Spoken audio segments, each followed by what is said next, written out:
they come. So this is a pretty tiny little swarm. We'd call this a secondary or tertiary swarm. It might even be a process of supersedure where they've made a new queen because the old one wasn't really performing and the old one's left before she's killed, and she takes a few bees with her. Anyway, we'll soon find out, because I'm just going to catch the queen in this one, see what we're dealing with. If I can cut through the branch, that is. Hey girls. So this is our little tiny secondary tertiary swarm that's come out of a hive. One of our hives, possibly a queen supersedure process going on. Anyway, we're just going to give them a little shake onto the white sheet here. See if we can find that queen and get her in a cage.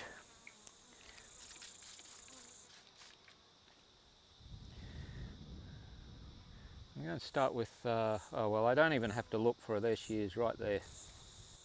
And she is an older queen.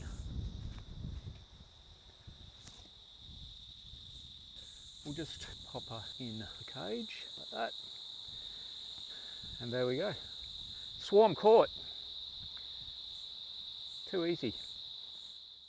I'm looking at this queen. She's quite big. She hasn't got much hair on her thorax. And my suspicion is this is a supersedure process. And she's left with, you know, a bunch of her loyal daughters before she ultimately is killed off by the colony or a new emerging queen inside a hive somewhere. So anyway, we're going to pop her in the box and just let the girls go in. Just whack her in there. Going to get a few bees on top of her just so they know where she is. Just like that. There is your queen.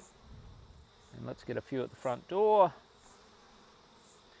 That is the way in, girls.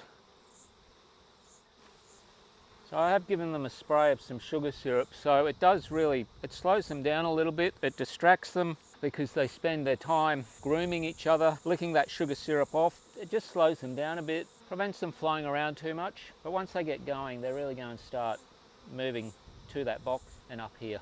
And this is where the action is. So there's our little swarm. It did literally take me about 3 minutes to cut them off, bring them here, dump them down, find the queen, put her in a cage, and there she is in the box. Now, why would I do this, and why do I think it's far from being a waste of time? The primary reason is that it doesn't really matter how you go about catching a swarm, whether you dump them straight in the box or you find and cage the queen. The job isn't done until you take the box away on dusk or move it, because these bees will gradually move in during the course of the day, and at the end of the day we catch the whole swarm, and if we wait until dark they all go into the box and job is done. Sometimes the colony doesn't like the box that they've been put into. Sometimes that colony is probably right on the verge of making a decision to go and move into a cavity somewhere that they've chosen. They've gone through that process of finding a new home, and as a consequence you go and dump them in the box and they go, hey, this wasn't our choice, we're out of here. They all take off, they go airborne, there's absolute seeming chaos. They might go and land in a tree, you know, 20 metres up, and you've got no chance of getting them anymore in that case. But if the queen's in the cage, they've got to come back. They're not going to abandon her.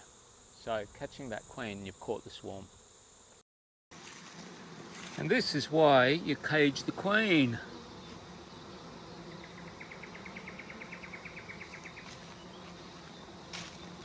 I don't know where they think they're going. Just stretching their wings. Oh, they're going to have to come back here because the queen can't leave. Look at that. I can guarantee they're going to come back. Come on, girls, the queen didn't go. Come back.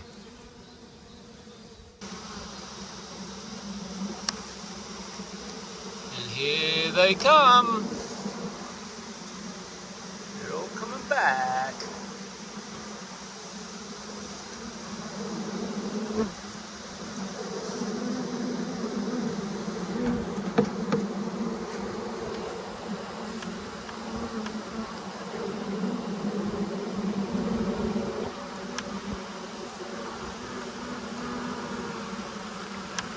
And that, my friends, is why you